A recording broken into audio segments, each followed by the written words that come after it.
আসসালামু আলাইকুম সম্মানিত বিপ্লবী ভাইয়েরা। অনেকে দুইয়ে দুইয়ে চার মিলাইতে একটু সমস্যা হয়।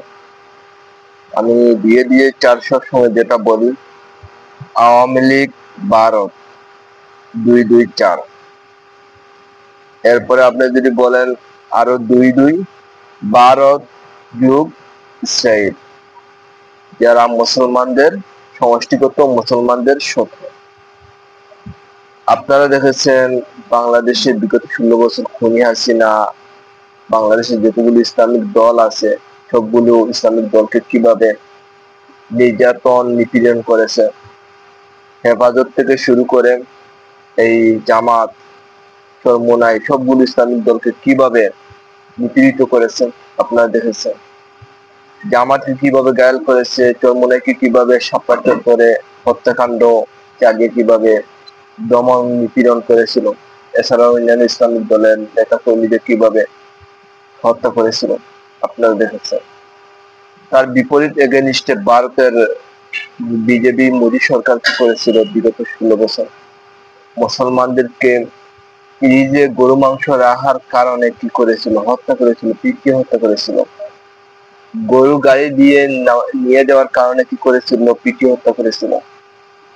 অথচ ওই ভারত বিশ্বের সবচেয়ে বেশি গরু মাংস রপ্তানি করে পৃথিবীতে। তাহলে আপনারা দিয়ে দিয়ে চার মিলান। এখন আসি, এই ভারতের সবচেয়ে কাছের বন্ধু কি? সামরিক দিক দিয়ে সবচেয়ে কাছের বন্ধু হলো ইসরায়েল। এই ইসরায়েল কি করে? ঠিক তেমনি ইসরায়েল মুসলমানদেরকে হত্যাযজ্ঞ চালায়, মুসলমানদেরকে নির্যাতন করে। কিভাবে মুসলমানদেরকে নির্যাতন চালিয়েছে, ভারত কিভাবে ইসরায়েলকে সমর্থন জানিয়েছে আপনারা দেখেছেন। আমার ভিডিও স্ক্রিনশট আছে, আপনারা দেখবেন, আমার এই ভিডিওর মাধ্যমে আমি দেখিয়ে দেবো। তাইলে আপনারা বুঝতে পারছেন দিয়ে দিয়ে চার কিভাবে হয়। এখন আপনাদের ওদের আচরণ দেখেন, বাংলাদেশে আওয়ামী লীগের আচরণ কি? সবচেয়ে নিকৃষ্ট আচরণ। ভারতের মোদী বিজেপি কট্টরপন্থী হিন্দুদের আচরণ কি? সবচেয়ে নিকৃষ্ট আচরণ। এছাড়া আপনি ইসরায়েলের দেখেন, যারা ইসরায়েল মুসলমান বিদ্বেষী, ওদের আচরণ দেখেন। তাহলে বুঝতে পারছেন দিয়ে দিয়ে চার কিভাবে মিলে।